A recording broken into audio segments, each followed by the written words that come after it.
구약성경 179면에 있는 레위기 22장 1절부터 33절까지의 말씀을 제가 한 절, 여러분이 한 절 교독하여 하나님께 올려드립니다. 여호와께서 모세에게 말씀하여 이르시되 아론과 그의 아들들에게 말하여 그들로 이스라엘 자손이 내게 드리는 그 성물에 대하여 스스로 구별하여 내 성물을 욕되게 함이 없게 하라. 나는 여호와니라. 그들에게 이르라. 누구든지 네 자손 중에 대대로 그의 몸이 부정하면서도 이스라엘 자손이 구별하여 여호와께 드리는 성물에 가까이 하는 자는 내 앞에서 끊어지리라. 나는 여호와이니라. 아론의 자손 중 나병한 자나 유출병자는 그가 정결하기 전에는 그 성물을 먹지 말 것이요 시체의 부정에 접촉된 자나 설정한 자나 무릇 사람을 부정하게 하는 벌레에 접촉된 모든 사람과 무슨 부정이든지 사람을 더럽힐 만한 것에게 접촉된 자 곧 이런 것에 접촉된 자는 저녁까지 부정하니 그의 몸을 물로 씻지 아니하면 그 성물을 먹지 못할지며 해질 때에야 정하리니 그 후에야 그 성물을 먹을 것이니라. 이는 자기의 음식이 됨이니라. 시체나 찢겨 죽은 짐승을 먹음으로 자기를 더럽히지 말라. 나는 여호와니라. 그들은 내 명령을 지킬 것이니라. 그것을 속되게 하면 그로 말미암아 죄를 짓고 그 가운데에서 죽을까 하노라. 나는 그들을 거룩하게 하는 여호와이니라. 일반인은 성물을 먹지 못할 것이며 제사장의 객이나 품꾼도 다 성물을 먹지 못할 것이니라. 그러나 제사장이 그의 돈으로 어떤 사람을 샀으면 그는 그것을 먹을 것이며 그의 집에서 출생한 자도 그렇게 하여 그들이 제사장의 음식을 먹을 것이며 제사장의 딸이 일반인에게 출가하였으면 거제의 성물을 먹지 못하되 만일 그가 과부가 되든지 이혼을 당하든지 자식이 없이 그의 친정에 돌아와서 젊었을 때와 같으면 그는 그의 아버지 몫의 음식을 먹을 것이나 일반인은 먹지 못할 것이니라. 만일 누가 부지 중에 성물을 먹으면 그 성물에 그것의 5분의 1을 더하여 제사장에게 줄지니라. 이스라엘 자손이 여호와께 드리는 성물을 그들은 속되게 하지 말지니 그들이 성물을 먹으면 그 죄로 인하여 형벌을 받게 될 것이니라. 나는 그 음식을 거룩하게 하는 여호와니라. 여호와께서 모세에게 말씀하여 이르시되 아론과 그의 아들들과 이스라엘 온 족속에게 말하여 이르라. 이스라엘 자손이나 그 중에 거하려는 자가 서원 제물이나 자원 제물로 번제와 더불어 여호와께 예물로 드리려거든 기쁘게 받으심이 되도록 소나 양이나 염소의 흠없는 수컷으로 드릴지니 흠 있는 것은 무엇이나 너희가 드리지 말 것은 그것이 기쁘게 받으심이 되지 못할 것임이니라. 만일 누구든지 서원한 것을 갚으려 하든지 자의로 예물을 드리려 하여 소나 양으로 화목제물을 여호와께 드리는 자는 기쁘게 받으심이 되도록 아무 흠이 없는 온전한 것으로 할지니 너희는 눈먼 것이나 상한 것이나 지체에 배임을 당한 것이나 종기 있는 것이나 습진 있는 것이나 비로 먹은 것을 여호와께 드리지 말며 이런 것들은 제단 위에 화제물로 여호와께 드리지 말라. 소나 양의 지체가 더하거나 덜하거나 한 것은 너희가 자원제물로는 쓰려니와 서원제물로 드리면 기쁘게 받으심이 되지 못하리라. 너희는 고환이 상하였거나 치었거나 터졌거나 배임을 당한 것은 여호와께 드리지 말며 너희의 땅에서는 이런 일을 행하지도 말지며 너희는 외국인에게서도 이런 것을 받아 너희의 하나님의 음식으로 드리지 말라. 이는 결점이 있고 흠이 있는 것인즉 너희를 위하여 기쁘게 받으심이 되지 못할 것임이니라.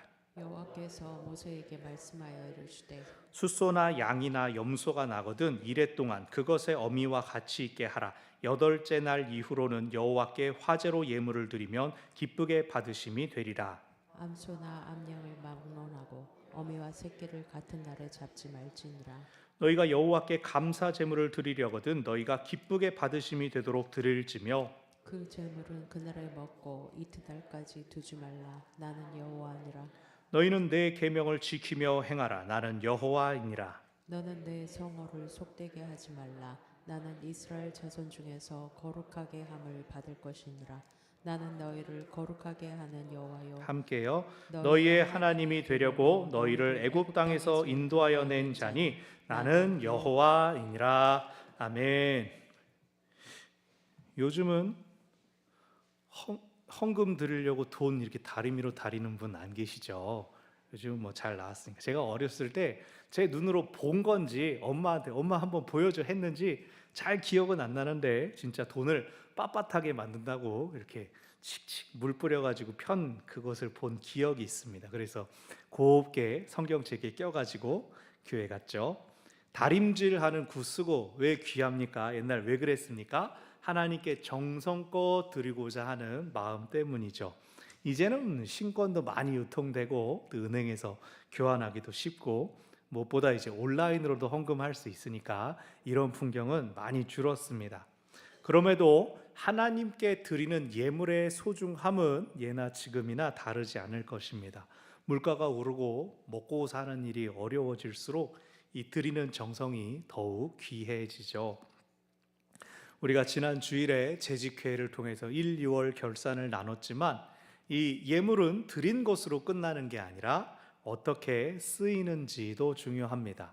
교회 운영을 위해 많은 것이 중요하지만 예산이 어떻게 모이는가만큼 또 어떻게 집행되는지가 중요하죠. 원로 목사님께서 참 훌륭한 일들 많이 하셨는데 그 중에서도 이렇게 예산 운용을 성도들과 공유하며 투명하게 하신 것이 참 돋보이고 참 훌륭하십니다. 이러한 원칙, 교회 재정에 대한 원칙이 오늘날 개혁교회 안에만 새로이 나타난 것이 아니라 오늘 우리가 살펴본 본문 광야 성막 시절부터 강조돼 왔습니다. 오늘 말씀을 통하여 우리가 하나님께 어떻게 드려야 하는가, 그리고 하나님께 드린 예물이 어떻게 사용되어야 하는지를 확인하는 시간이 되기를 바랍니다. 아멘. 오늘 22장은 제물법이라고 할 수 있습니다. 크게 두 단락으로 나눌 수 있는데 1절부터 16절까지는 제사장을 위한 제물법, 17절 이후로는 회중을 위한 제물법이 나오고 있습니다. 앞뒤의 차이를 본다면 제사장들은 제물을 드려서 제사하는 사람들이기 때문에 드린 제물을 어떻게 처리하는가, 다시 말해서 자신들의 몫으로 돌아온 그 제물을 어떻게 먹는가에 대한 유의사항입니다. 일반인들은 이제 제물을 드리는 사람들이니까 제물을 드릴 때의 주의사항들입니다. 특히 화목 제물을 드릴 때의 주의사항들이 다뤄지고 있습니다.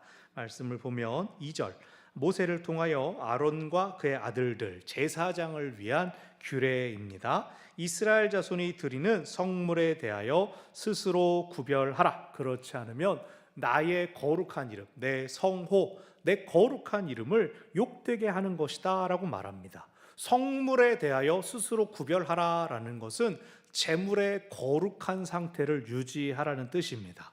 성막시대의 제물, 여기서 주로 말하는 것은 이 각을 뜬 다음에 토막을 낸 다음에 제사장의 몫으로 돌아온 부분들은 제단에 올려지지 않고 이렇게 거제를 한다거나 요제로 제사장의 손으로 드리고 제사장의 몫으로 받아와서 제사장들이 먹었습니다. 즉 제물을 먹는다 하더라도 하양이 될 거다, 이게 아니라 그 제물의 거룩함이 손상되지 않도록 하여라.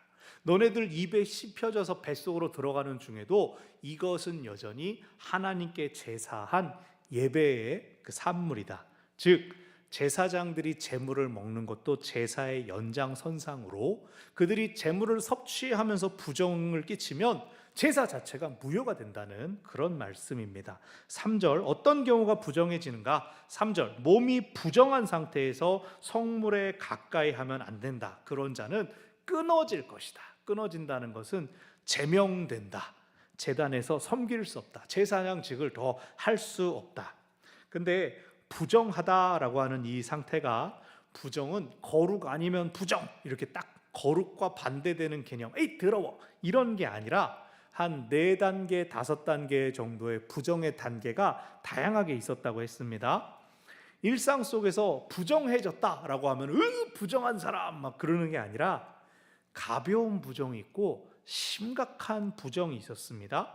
그러니까 우리가 먼저 기억해야 될 것은 제사장이라고 해도 이 부정에 노출되는 일들이 얼마든지 있었다. 지난주에 살펴본 가족의 장례 같은 일이 있습니다. 자주 있는 일은 아니지만 부득이하게 미칠 수 있는 부정이고 또 이 죽음으로부터 오는 부정은 심각한 부정입니다. 하지만 가벼운 일상 속에서 생길 수 있는 부정들이 있습니다. 일단 4절을 보면 나병 환자나 유출병자가 나옵니다. 여기서 말하는 나병은 이제 뭐 이렇게 끊어지는 한센시 병이 아니라 피부병, 나을 수 있는 피부병입니다.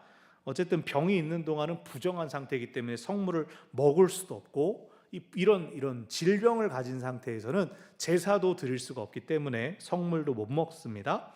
5절부터 7절까지가 가벼운 부정입니다. 가벼운 부정은 저녁이 되어 샤워하면, 목욕하면 정해지는 겁니다. 그러면서 예시로 벌레나 동물의 사체, 부정한 사람과 접촉된 온갖 흔한 경우들을 이야기합니다. 우리가 앞서 살폈던 본문 중에는 이제 부부 관계를 해서 사정을 했을 경우에도 하루치의 부정이 생깁니다. 그냥 일상생활에는 별 지장이 없습니다. 그러나 스스로를 제한해야 하는 경우에는 재물을 먹는 것까지도 금한다라는 게 핵심입니다. 대신 가벼운 부정이니까 저녁에 목욕하고 나서 먹으면 됩니다. 정결케 된 다음에 그날 저녁에 먹으면 됩니다. 8절, 시체나 찢겨 죽은 짐승을 먹지 말아라. 여기서 말하는 짐승은 제사에 쓰이는 양, 염소, 소 같은 것들이 자연사한 것을 발견했을 때, 혹은 짐승에게 공격당해서 죽은 것을 발견했을 때, 그럴 때 먹지 말아라 라고 합니다. 17장에서 이미 이런 것들이 나왔습니다. 이건 제사장이라서 못 먹는 게 아니라 일반인이라도 먹으면 안 되는데, 왜 그렇게 해요? 기억나십니까? 17장은 피 먹지 말아라 라는 얘기입니다. 자연사한 동물은 그 안에서 피가 응고되고 피가 처리가 안 됐습니다. 즉 다른 동물에게 뜯겨 죽은 것도 마찬가지로 죽은 고기를 먹음으로 피를 먹는 일이 없어라 라고 17장에서 말씀하셨지만, 제사장들에게 한 번 더 강조하는 겁니다. 전에 들었지만 너네 꼭 기억해라. 성소에서 봉사하는 사람들이기 때문에 일반인들에게 금지한 건 너희들은 더더욱 그렇다라고 말씀하십니다. 그러면서 9절, 만약 그것을 속되게 하면, 하나님께 드리는 제사를 속되게 하는 것은 죄로 인하여 죽을 죄이다. 그래서 그것을 속되게 한다는 것은 하나님의 명령을 속되게 만드는 것, 하나님이 먹지 말라는 것, 만지지 말라는 것 함부로 하면 안 된다. 제사장들은 하나님의 명령을 더 엄하게 지킬 책임이 있는 거죠. 자, 10절, 11절, 일반인들이 성물을 먹을 수 있는 경우가 있습니다. 성소에서 먹어야 되는 제물이 있는가 하면 가지고 제사장의 가족들, 제사장의 생계를 위하여 주어진 그 제물들을 집에 가져와서 먹는데, 그것은 제사장의 가족들이 먹죠. 먼저 10절, 제사장의 손님이나, 여기서 객은 이방인을 얘기를 합니다. 혹은 품꾼, 단기 고용 일꾼, 노가다 하러 오신 분한테는 이 재물을 주면 안 된다는 거예요. 그들은 먹을 수가 없습니다. 가족이 아니기 때문에. 하지만 11절에서 돈으로 산 종, 그리고 그로부터 난 자녀, 돈으로 줘서 소유권이 넘어와서 이 가족이 된 사람들은 그 재물을 먹을 수 있다. 그러니까 신분이 낮은 사람이라 하더라도 제사장 가족으로 속해 있는 사람이면 재물을 먹을 수 있다. 그러면 그냥 종보다도 훨씬 더 높은 종, 귀한 성물을 먹을 자격이 있는 거죠. 그래서 아까 말씀드린 것처럼 거제나 요제로 제사장의 손에 의해 드려진 재물, 제단에 올라가지 않고 제사장의 손으로 드려진 예물은 집에 가져와서 이렇게 가족들이 먹는 양식이 되었습니다. 12절에서 말하는 거제의 성물이라는 표현이 바로 이 뜻입니다. 그러면서 출가한 딸은 가족에서 나갔기 때문에, 외인이 출가 외인이라고 하죠. 외인이 되었기 때문에 원래는 성물을 먹을 수 없지만 13절, 과부가 되었거나 이혼을 당했는데 자식이 없이 돌아온다면 다시 가족이 됩니다. 성물을 먹을 수 있는 아버지의 딸 자격을 회복을 합니다. 그러나 그 집에서 남편을 잃었어도 자식을 낳았다면 이제 그 가족의 일원이 되었기 때문에 돌아올 수 없는, 아빠 딸이 될 수가 없습니다. 그런데 부지 중에 성물을 먹을 경우, 위에서 언급한 제한 사례에 속하는데, 친정에 잠깐 들렀는데 그 무심코 엄마가 주는 거 받아 먹었다가 그렇게 성물을 먹었을 때에는 14절, 5분의 1을 더하여 제사장에게 주라. 5분의 1을 더하여 배상하는 거 무슨 제사인지 기억나세요? 속건제. 하나님의 것에 대하여 범죄했을 때 속건제를 드려라. 그런데 제사장의 가족이 속건제를 드릴 때보다 일반인이 성물을 먹었을 때, 성물에 대하여 범죄했을 때는 배상이 훨씬 더 큽니다. 이미 5장에서 살펴보았습니다. 5장에서 일반인이 성물을 먹었을 경우에는 그만한 가치의 재물을 따져서 거기에 5분의 1을 더합니다. 그냥 똑같은 거 세임으로 퉁을 치는 게 아니라 가치를 따져서 세겔로 얼마가 되는지를 달아서 따진다.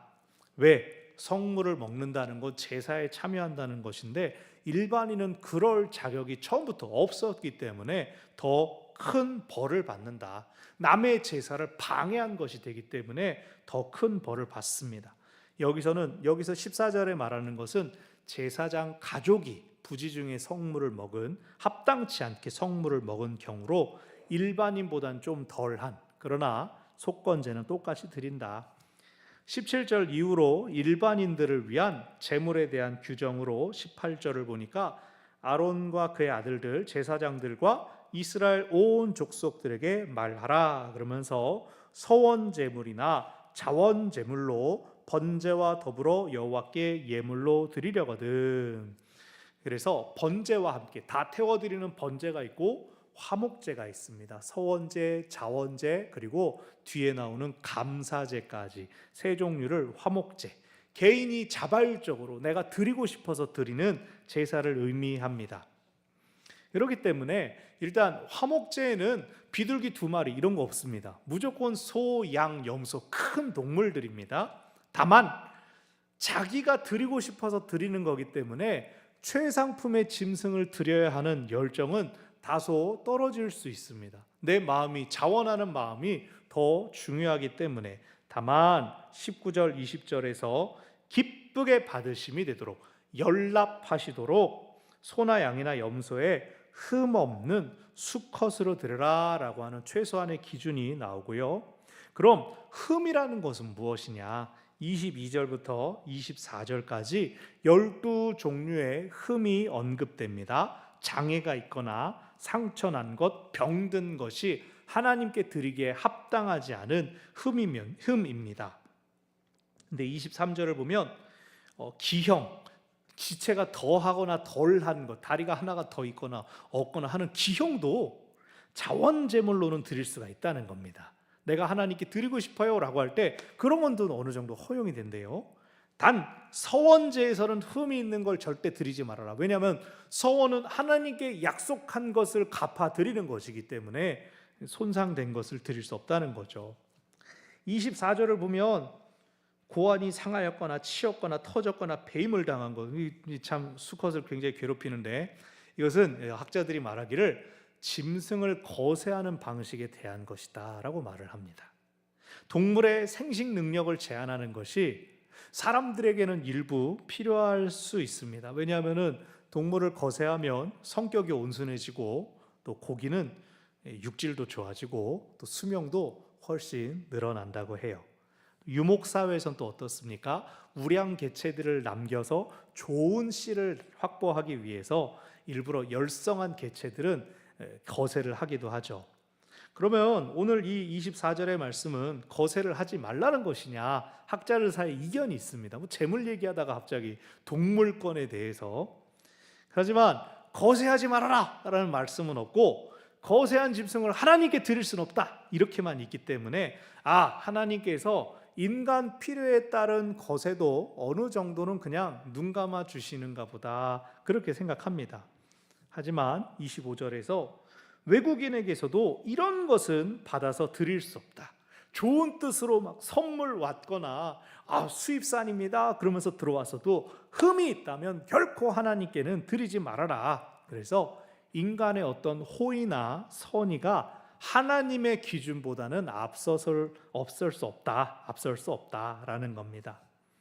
26절 이후로는 짜잘한 기타 규례들입니다. 27절 태어난 지 8일 이내에는 제물로 드리지 마라. 이것은 첫 것을 하나님께 바치라라는 규정과 관련된 추가 규정입니다. 갓 태어났다고 막 하루 이틀 된 거 그러지 말고 일주일 정도, 최소 일주일은 키워라.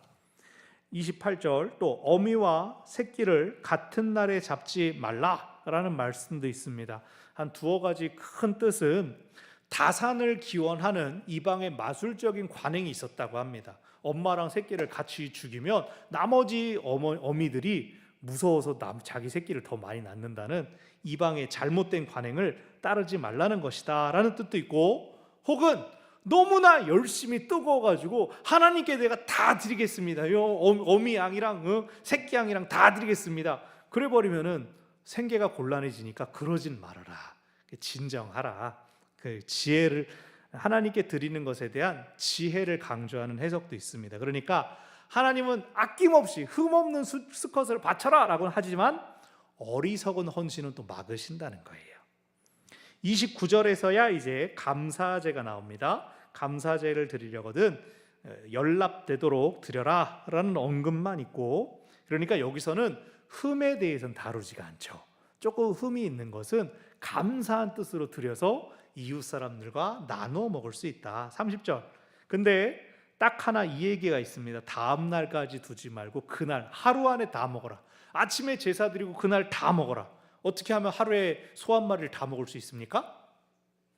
신방을 받으면 됩니까? 이웃들 나눠주면 되죠.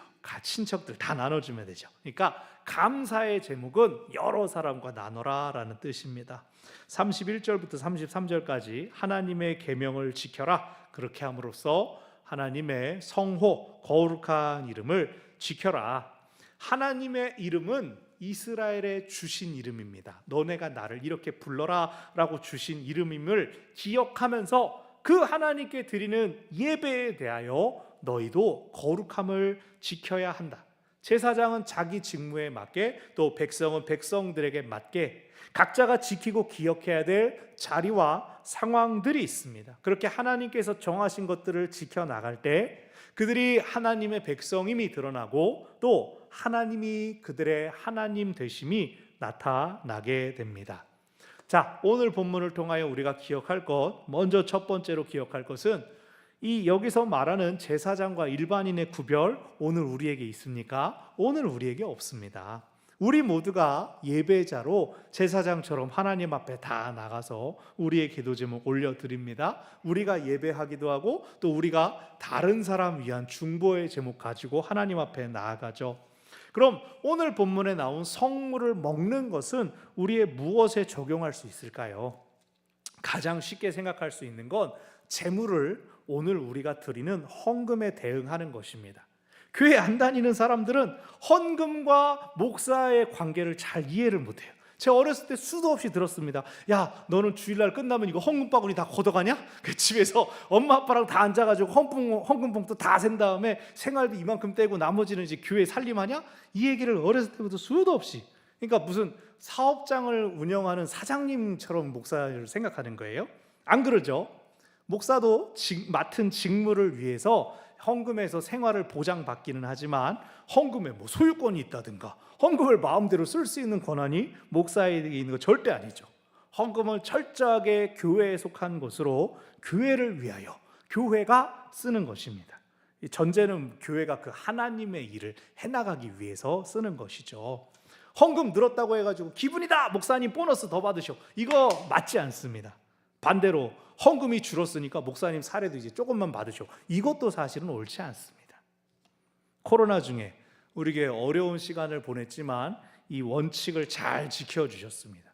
그 지난 시간들 동안 여러분의 변함없는 헌신으로 또 원로 목사님과 또 부목사님 그 모든 생계를 지켜주신 것에 대해서 그 코로나 지나고 지금까지 또 앞으로도 하나님께서 우리에게 또 여러분 삶 가운데 교회에 갚아주시는 중이라고 저는 생각을 합니다. 여러분 어떻게 생각하시는지 모르겠지만 우리 교회 건강하고 든든하게 법적으로 하자 없이 여태 잘 달려왔을 뿐만 아니라 재정에 대해서도 어려움 겪은 것 없이 마이너스 되는 일 없이 오히려 꾸준히 조금씩 자라나고 있습니다. 뭐 그 가운데 크게 헌신해 주신 분들도 계셨지만 여러분들이 은밀한 가운데 꾸준히 성실하게 섬겨주신 그 헌신이 큰 힘이 되었습니다.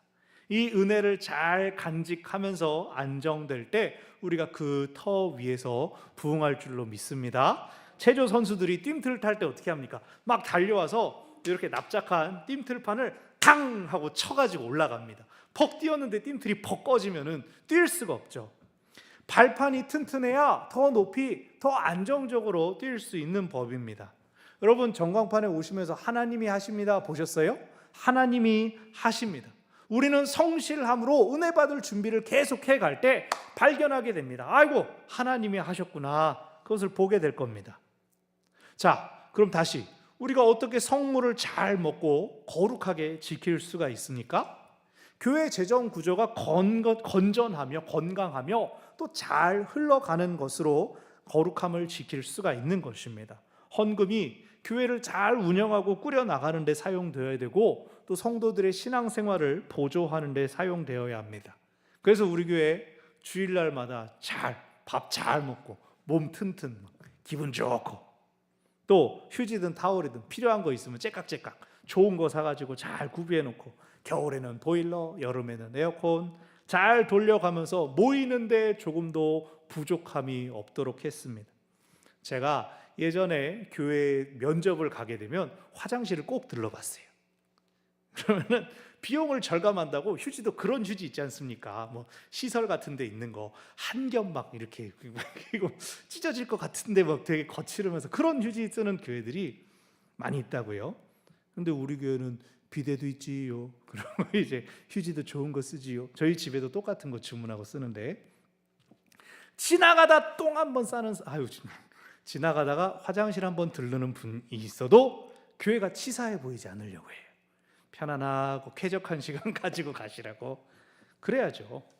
우리는 뭐 꼭 화장실이 아니라도 우리는 아직 익숙하니까 쓸만한데 라고 하더라도 혹시나 그것이 누군가의 은혜를 빼앗는 것이 있다면 고치고 바꾸는 게 맞겠죠.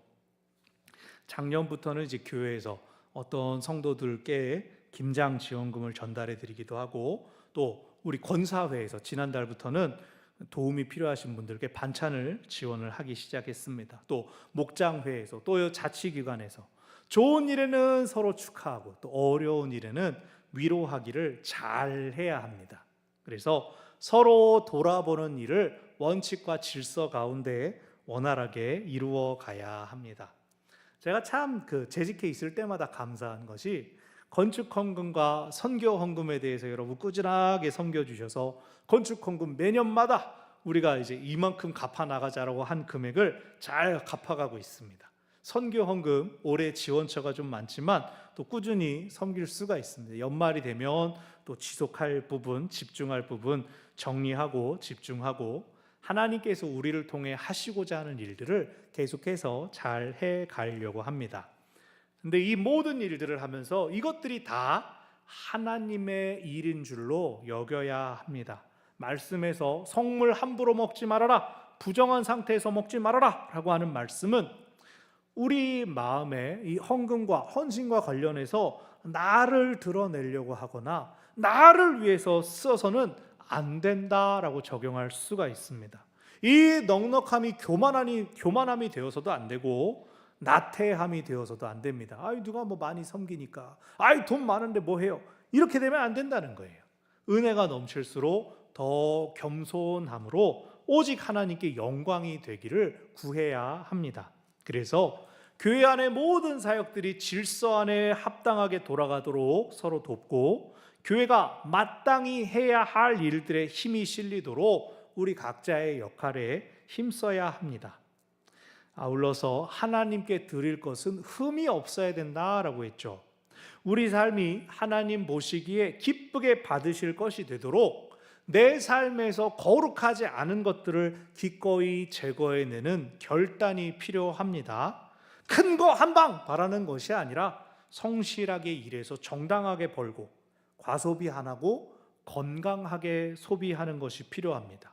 어려운 사람, 약한 사람들에게 마땅히 흘려보낼 것을 흘려보내고 예수님께서 병든 자, 귀신 들린 자들 불쌍히 여기셨던 것처럼 이 땅을 향하여 이 세상을 향하여 국률한 마음을 품고 하나님의 역사를 간구해야 합니다. 왜요?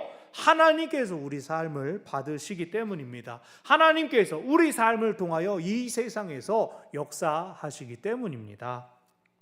우리가 가지고 있는 인간적인 약점이 있습니다. 쉽게 고쳐지지 않는 잘못된 습관들이 있습니다. 그럼에도 불구하고 하나님을 더 사랑하려고 하고 예수님을 더 닮으려고 한다면, 그렇게 노력하고 애쓴다면 하나님께서 우리의 간절함을 보시고 아시고 우리를 도와주실 것입니다. 우리가 하나님께서 기뻐하시는 거룩한 산 제물이 되도록 우리를 받아주실 것입니다. 아멘.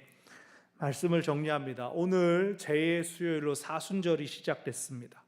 우리 예수님은 당신을 하나님께 온전히 드린 완전한 대제사장이셨습니다.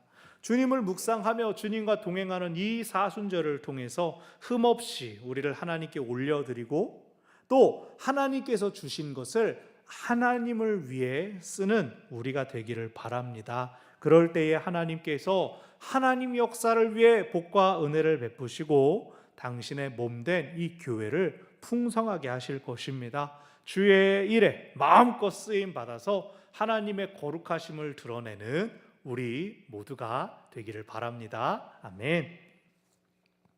우리 아까 불렀던 찬송, 주님의 아파하심